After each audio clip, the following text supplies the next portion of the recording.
Welcome into For FF's Sake. Evan Harris here, and I have a very special guest for you guys today. We're getting ramped up into fantasy season. I have Edwin, the FB Injury Doc on Twitter. Welcome to the show, man. I appreciate being on, man. I'm ready to talk some ball. I think it's just about getting to that time of the year where I'm ready for it to start rolling, so let's do it. Well, let's do a quick introduction. So you're a doctor of physical therapy, an orthopedic specialist, the medical analyst for fantasypoints.com. And That's right. that's where we can find a lot of your content. Also, if you do not already, go to Edwin's Twitter, again, FB Injury Doc on Twitter, and subscribe to get and I used to do this. I used to go through and pull all the injury data from just Googling each player or Twitter searching each player, and you have all that for us right there and coming to our email. So I do. I'm excited make for it, man. that you go do that. So I like to do a pre-show question, okay? Sure. So with you being more in the injury backfield or the medical profession, I would say, name a time that your knowledge of injuries or just something you took from your career path helped you in the fantasy landscape. Maybe one of the first times or just something that sticks out.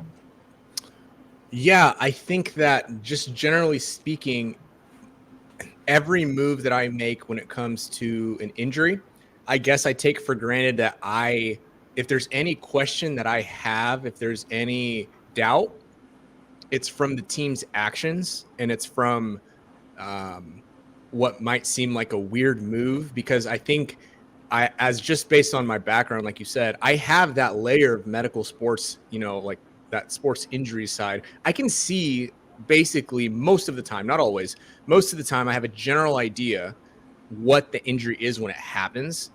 And from there, really the questions become, when is the MRI going to happen?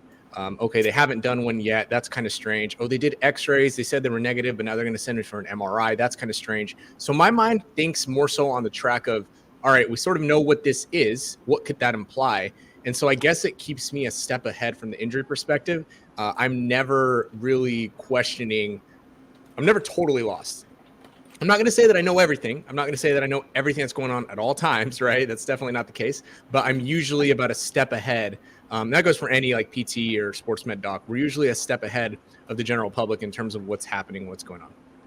I feel like that avenue of this fantasy football landscape has just really, you're seeing more and more of it, right? You're seeing more, whether it be people from the medical field or with that background, step into the fantasy landscape and be like, hey, I used to maybe take this for granted, but I can share this with you now, and this can help you win your leagues, which is what we're all trying to do, right? At the end of the day.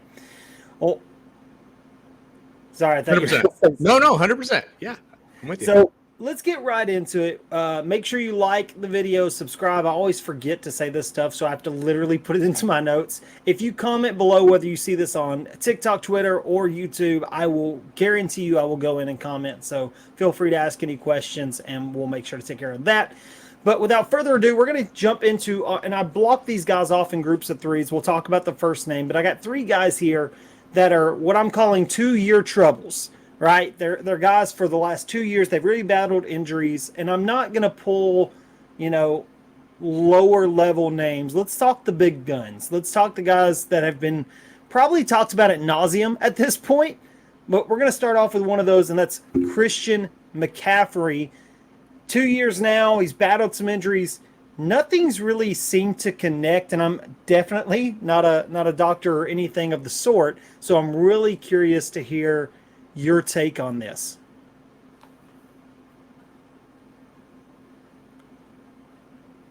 Oh, you got your mic muted. I do that at least like once a week when I'm on shows. That's what I do. I'm sorry, I was muted. So what I was going to say is the thing with Christian McCaffrey is his injury history, I do think, is being overblown. People look to a player in the NFL and they think to themselves, oh, they have to stay healthy 100% of the time. The one thing that I'll say is that last year, just in 2021, 11 of the top 20 players by ADP in 2021 were injured at some point and missed time during the season because of injury. Yeah, that's more than a 50% rate, right? And that's non-quarterbacks. So another thing is in a large scale study from I want to say it's 2010 to 2014, there was a 98% injury rate in the NFL on a per game basis. The anomaly is staying healthy. So now when you zoom in and you look at Christian McCaffrey, he didn't miss more than one game from his time at Stanford until 2019 due to injury. That's nuts, right? That's a pretty good track record. The other thing we have to consider is the injuries that he did have. So the timing obviously looks like it could have just been a regression thing in 2020. You also look at what he had. He had an AC joint sprain. He had a high ankle sprain. And then when he was working his way back way too quickly from those injuries, the last injury he sustained in 2020 was a quad strain. All of those make sense. 2020 makes sense. It sucks and it wasn't fun. And if you drafted him early, obviously he burned you that first year, and that's unfortunate. But the bottom line is that those injuries happen. The top 3 injuries in the NFL are the top 3 injuries for running backs are AC joints, ankle sprains, and hamstring strains. Lo and behold, you move on to 2021. What did he have? He had a hamstring strain. He had a lateral ankle sprain on the other side. This is unfortunately par for the course for a running back. He went completely healthy for 5 straight years, other than one game, right? That's nuts. So you're looking at a guy, when you distill it down, the bottom line is he's got re-injury risk from a soft tissue perspective, and he's got a re-injury risk from the lateral ankle sprain, the last ankle sprain that he had in 2021. There's about a 5% recurrence in hamstrings within the calendar year, and there's about an 8% chance of lateral ankle sprain recurrence within a calendar year as well. So put that together, who does he compare to? He compares to somebody like Leonard Fournette. He compares to anybody else like Saquon Barkley, right? He compares to Joe Mixon, who's had a lateral ankle sprain. Any player in the NFL, any running back in the NFL has been banged up at one point or another. But I think that fantasy managers get so caught up in, the emotion of, I drafted him so early. And like, I understand, maybe some people lost a lot of money. That happens. I get it. At the same time, although I can't predict health, I can tell you that the last 2 seasons have been more of an outlier in Christian McCaffrey's career than they have been the norm. The last thing I'll say is he did an interview with Josina Anderson, and it could not have been a bigger contrast that the interview that he did this year compared to last year. This time last year, he was saying things like, players get injured, it happens, I'm not changing anything, whatever the case may be, not really changing anything about his regiment.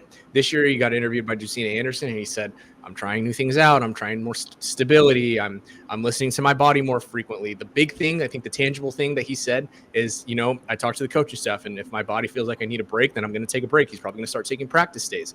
He didn't start taking practice days at all until he was injured last year.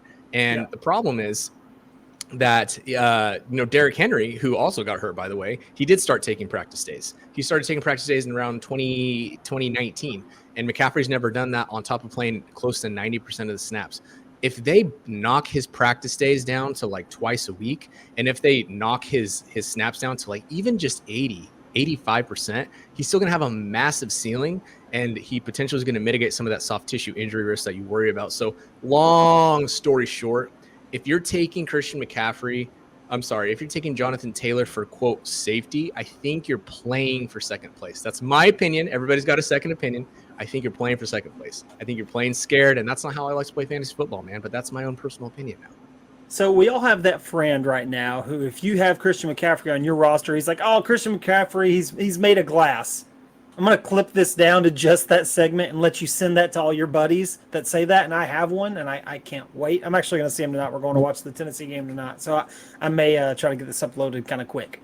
There you go. Let's move on then. We're going to talk about another guy that at one point, I'm old enough to remember when Michael Thomas was said that you need to take him in the first 3 picks because he's just can't miss.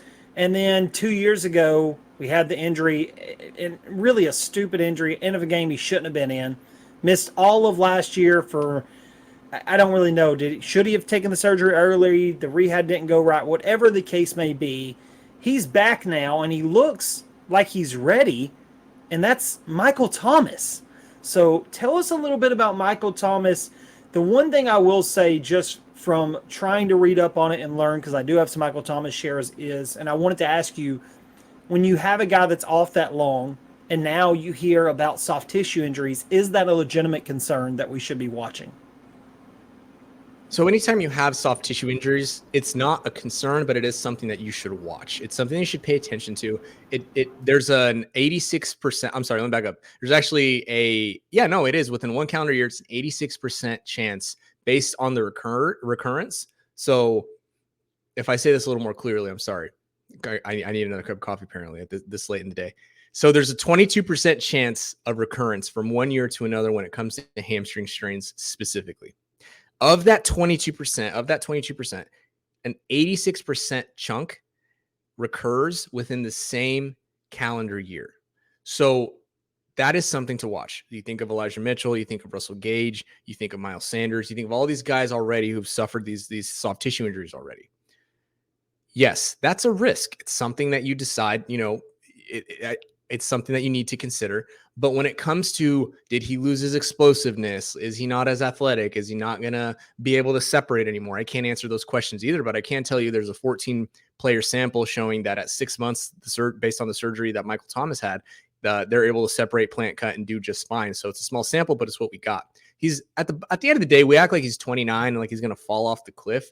Like, it's not that it's unreasonable for that to happen, but given the fact that we know that these receivers who are older, think about Julio Jones, and really elite, can hang on to that plateau and they can really fend off that dip in production for a year, 2 years, 3 years at times. I think we're hyperventilating about the situation.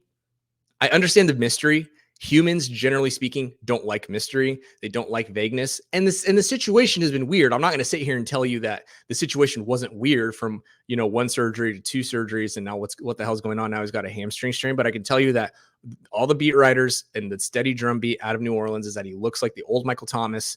He does have this hamstring strain that we need to watch. But at this point, it's baked into his ADP, man. I've been getting Michael Thomas in like the 4th, 5th round sometimes. Maybe he goes higher in sharper leagues or more casual leagues. I don't know where he's at. For me, it's been a mix of a little bit of both. But at this point, man, he was literally the wide receiver 1 2 years ago when we saw him. Other than the surgeries and the time off, like, we know at this point we're not going to get that. And that's okay. We're not looking for that. But if you have Michael Thomas, let's say he's wide receiver 11 this year. Let's say he's wide receiver 15 and you're getting him in the 4th round and he's in your slot, right? He's in your flex spot. Like, that's huge. That's upside. And again, I don't draft scared unless it's like an absolutely legitimate reason. If there's a legitimate reason, again, if you're scared and the last 2 years have really made you resent Michael Thomas, then I understand that. But personally, at this point, I think it's just baked into his ADP. So you're making me feel really smart, Edwin. I'm not going to lie, because these are guys that I'm big on this year too. I'm sure I'll start feeling like an idiot here in a moment as we get to some of these other ones.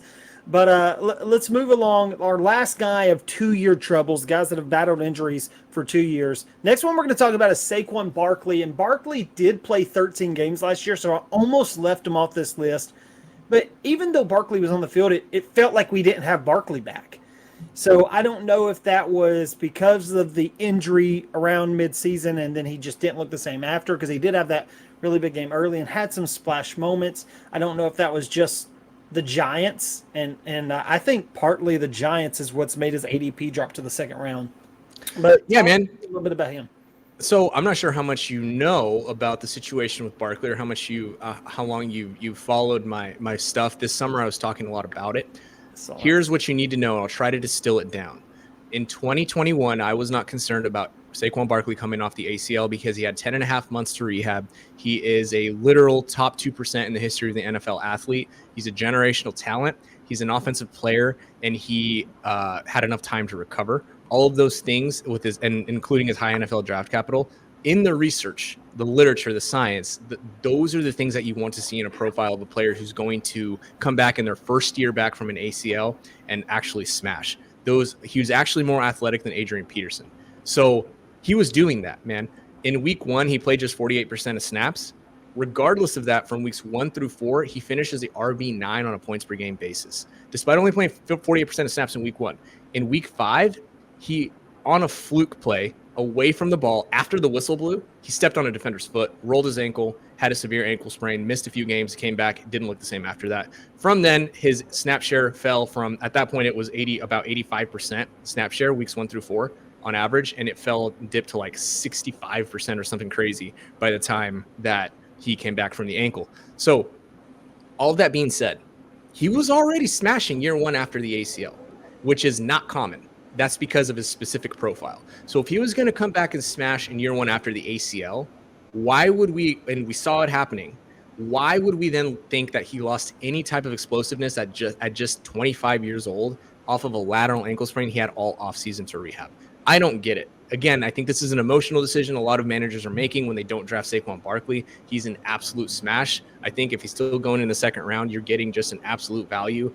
You're getting literally the only running back in the NFL left who can match Saquon, Christian McCaffrey in snap share and target there at the running back position. He is a freak of nature. He came back and showed us he was going to do it again last year.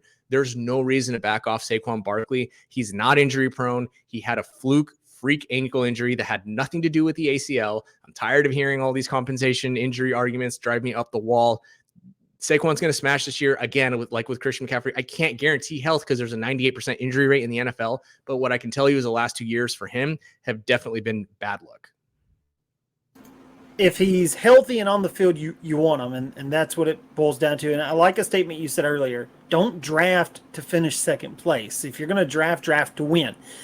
These next three guys, all right, should we be concerned? So these are guys with maybe recent injury or recent injury buzz, and one of them we may not have to talk about because I think there was a flyer that came across earlier that said he's going to be just fine, and that's Jaylen Waddle. So we can start with him. This may be a short conversation.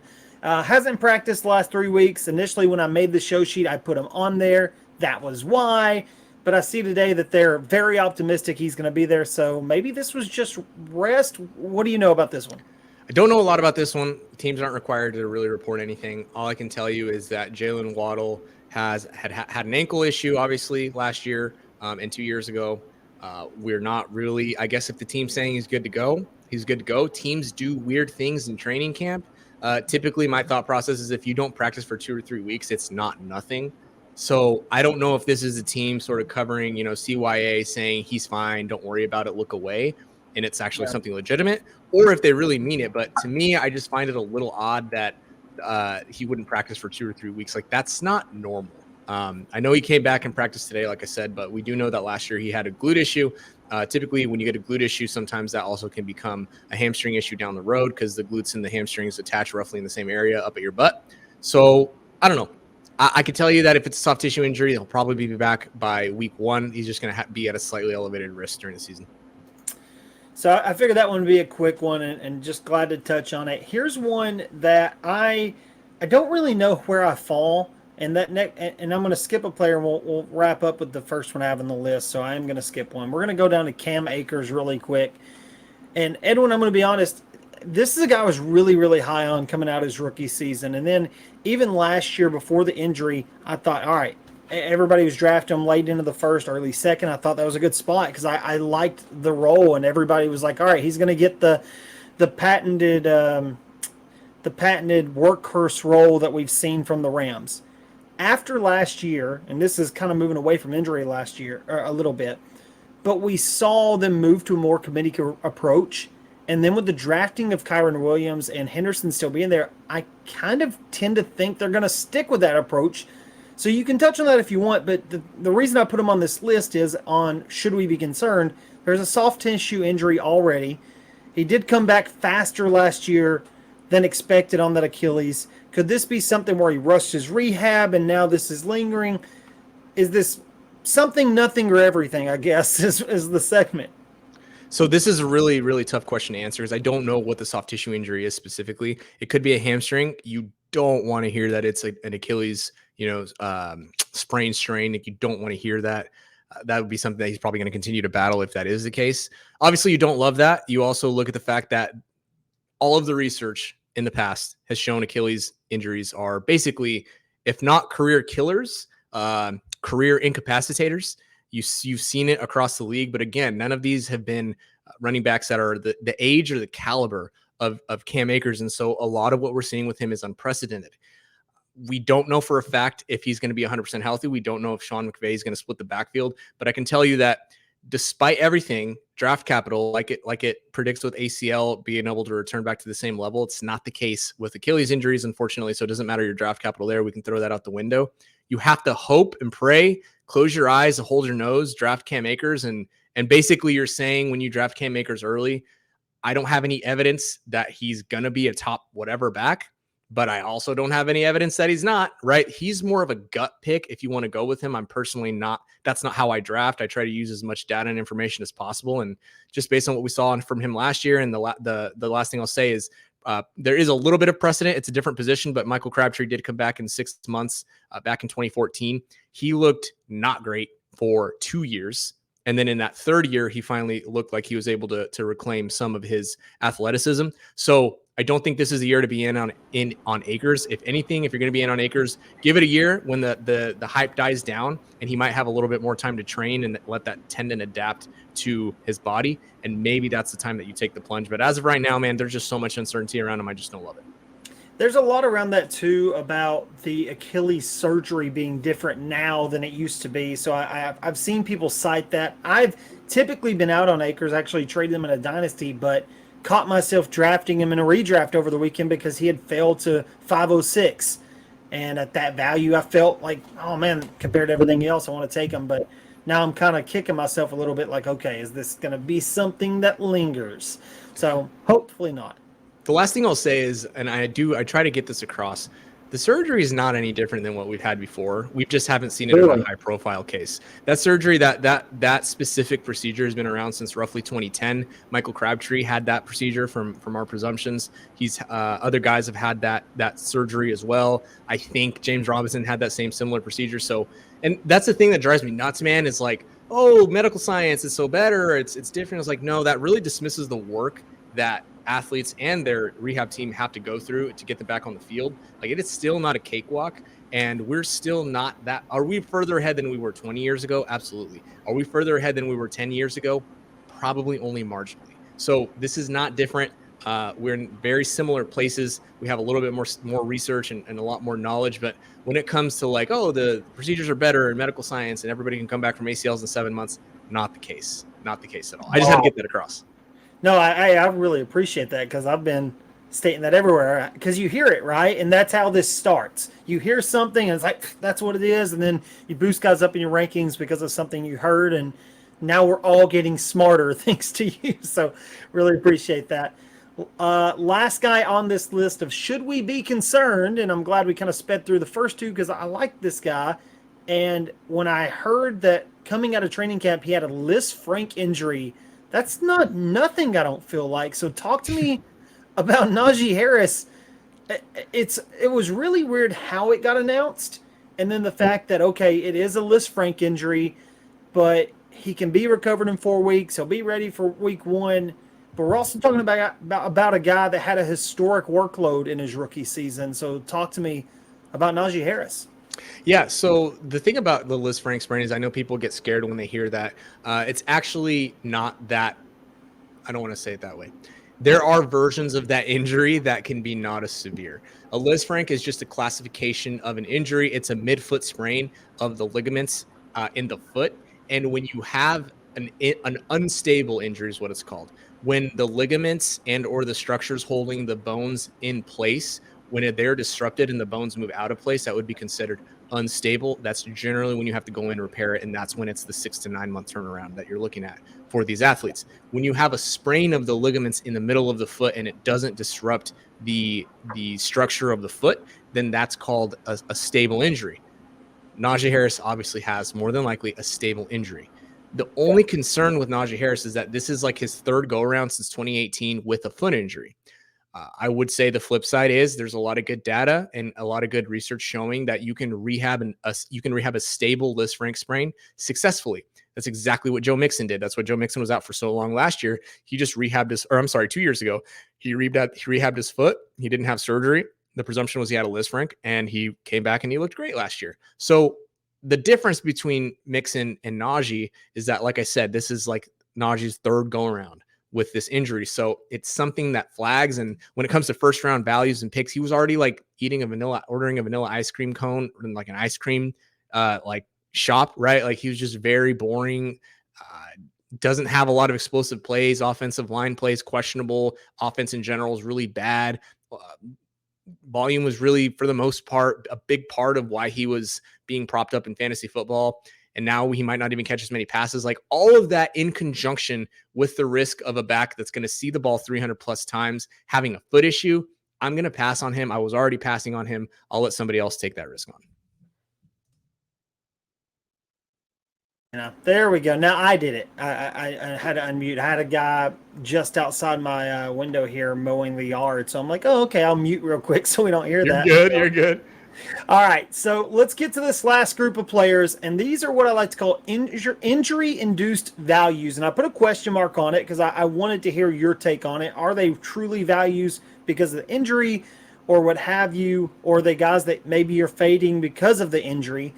And I guess you could argue either side of it. The first one we'll talk about, and my normal co-host will be very glad to hear this one because he has acquired them everywhere. We were just texting about him last night, and that's Michael Gallup.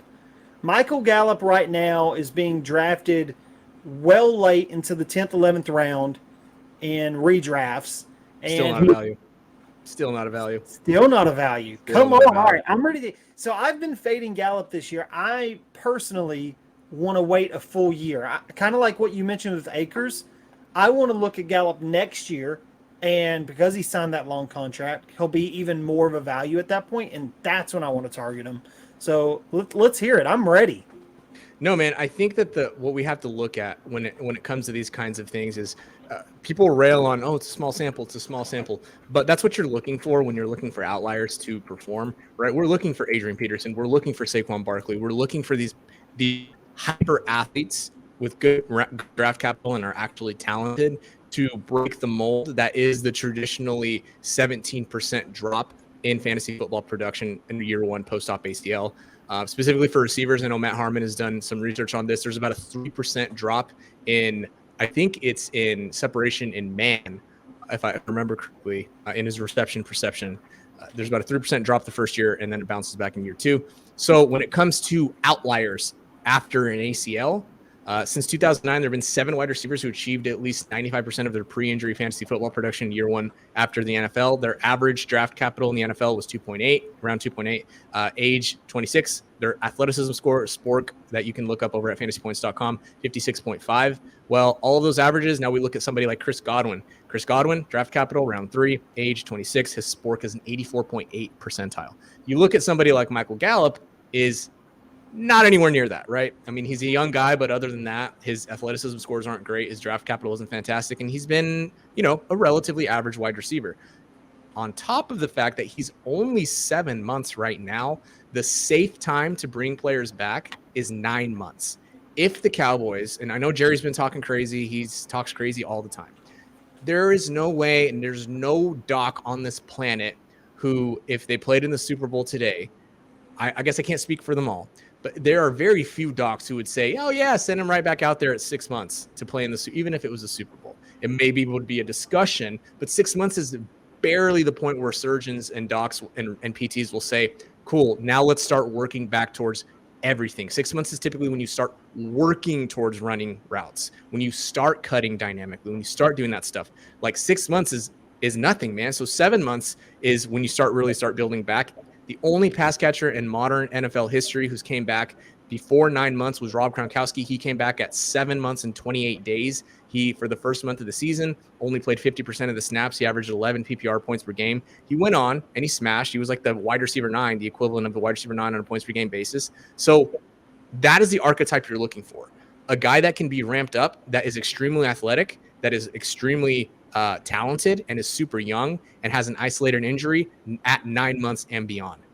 Michael Gallup's not going to fit any of that. Michael Gallup's going to be 9 months and like mid-November. By the time he gets ramped up, your fantasy season's probably over. He's just not a steal in round 10. So I like when I agree with you, and there's another one right there. So I'm excited about that one.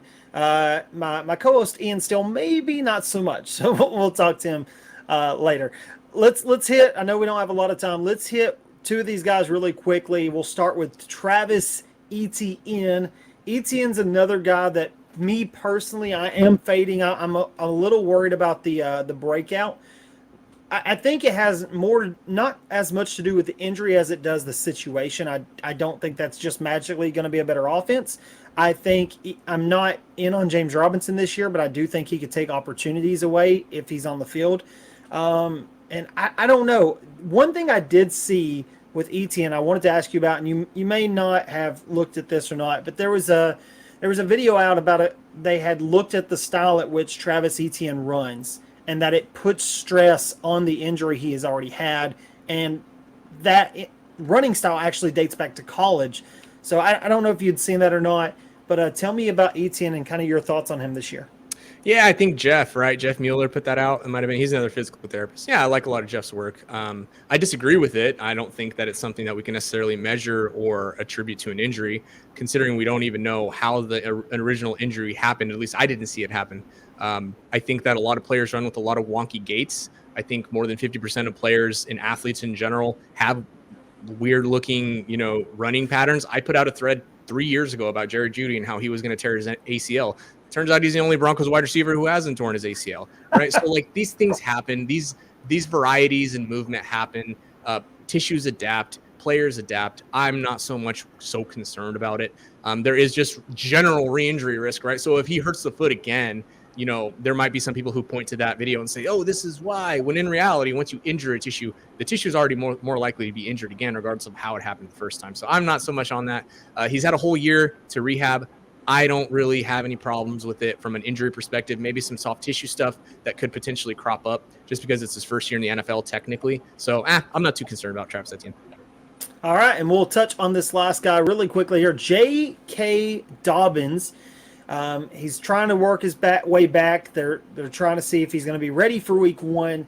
He's not on the pup, so that's good news. But he's another guy that a lot of people are targeting as a value because of that injury. He's going, I think after the 4th round typically. I have seen some people reach on him though.